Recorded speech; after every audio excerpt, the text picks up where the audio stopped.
ಅದಕ್ಕೆ ಅದು ಬಿ ಪಿನೇ. ಅದಕ್ಕೆ ತದ್ವಿರುದ್ಧವಾದಂಥ ಇನ್ನೊಂದು ಬಿ ಪಿ ಇದೆ. ಮನೇಲಿ ಚೆಕ್ ಮಾಡಿದಾಗ ಬಿ ಪಿ ತುಂಬ ಹೈ ಇರುತ್ತೆ, ಆಸ್ಪತ್ರೆಗೆ ಬಂದಾಗ ನಾರ್ಮಲ್ ಇರುತ್ತೆ. ಅದರ ಅರ್ಥ ಮನೆಯಲ್ಲಿ ಸಮಸ್ಯೆ ಇದೆ ಅಂತ ಆಯಿತು. ಮನೆಯಲ್ಲಿ ಏನೋ ಹೀಟ್ರ್ ಇದೆ, ಮನೆಯಲ್ಲಿ ಏನೋ ಸಮಸ್ಯೆ ಇದೆ ಅಂತ ಅದು ಅವರು ಅಲ್ಲಿ ಸರಿ ಮಾಡ್ಕೋಬೇಕಾಗುತ್ತೆ.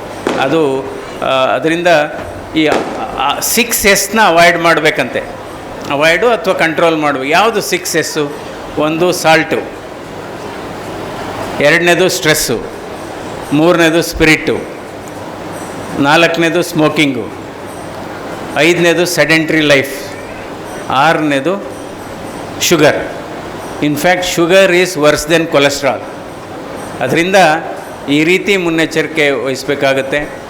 ದೊಡ್ಡ ದೊಡ್ಡ ನಗರಗಳಲ್ಲಿ ವಾಸ ಮಾಡೋದೇ ಆರೋಗ್ಯಕ್ಕೆ ಹಾನಿಕರ. ಈಗ ನೋಡಿ, ಹಳ್ಳಿಗಳಲ್ಲಿ ವಾಸ ಮಾಡಿದರೆ ವಾಯು ಮಾಲಿನ್ಯ ಇಲ್ಲ, ಅಥವಾ ನೀರು ಇದ್ದಿದ್ರಲ್ಲಿ ಬೋರ್ವೆಲ್ ನೀರು ಬರುತ್ತೆ, ಅದರಲ್ಲಿ ಯಾವುದೋ ಬೇರೆ ಇನ್ಯಾವ ಥರನೂ ಇಲ್ಲ.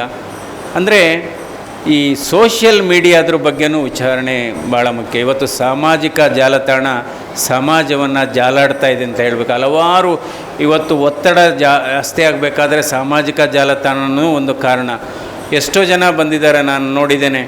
ಯಾಕೆ ಇವತ್ತು ಇಷ್ಟೊಂದು ಮುಖ ಜೋತು ಬಿದ್ದಿದೆ, ಸಪ್ಪಗಿದ್ದೀರ ಅಂದರೆ, ಇಲ್ಲ ಸರ್, ಅದು ಮೊಬೈಲ್ ಫೋನಲ್ಲಿ ಯಾರೋ ಮೆಸೇಜ್ ಕಳಿಸಿದ್ರು, ತುಂಬ ಕೆಟ್ಟದಾಗಿ ಕಳಿಸಿದ್ರು, ನಾನು ಒಂದು ಸರಿ ಕಳಿಸ್ದೆ, ಅದಕ್ಕೆ ವಾಪಸ್ ಅವರು ಕಳಿಸಿದ್ರು, ಆಮೇಲೆ ನಾನು ದಬಾಯಿಸಿ ಕಳಿಸಿದ್ದೀನಿ.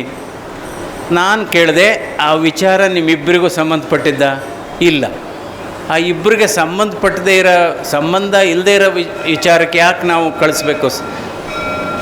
ಇವತ್ತು ಭಾರತ ದೇಶದಲ್ಲಿ ಎಷ್ಟು ಮಾನಸಿಕ ಅಸ್ವಸ್ಥರಿದ್ದಾರೆ ಅಂದರೆ ಅವರ ಸೋಷಿಯಲ್ ಮೀಡಿಯಾ ನೋಡಿದರೆ ಗೊತ್ತಾಗುತ್ತೆ.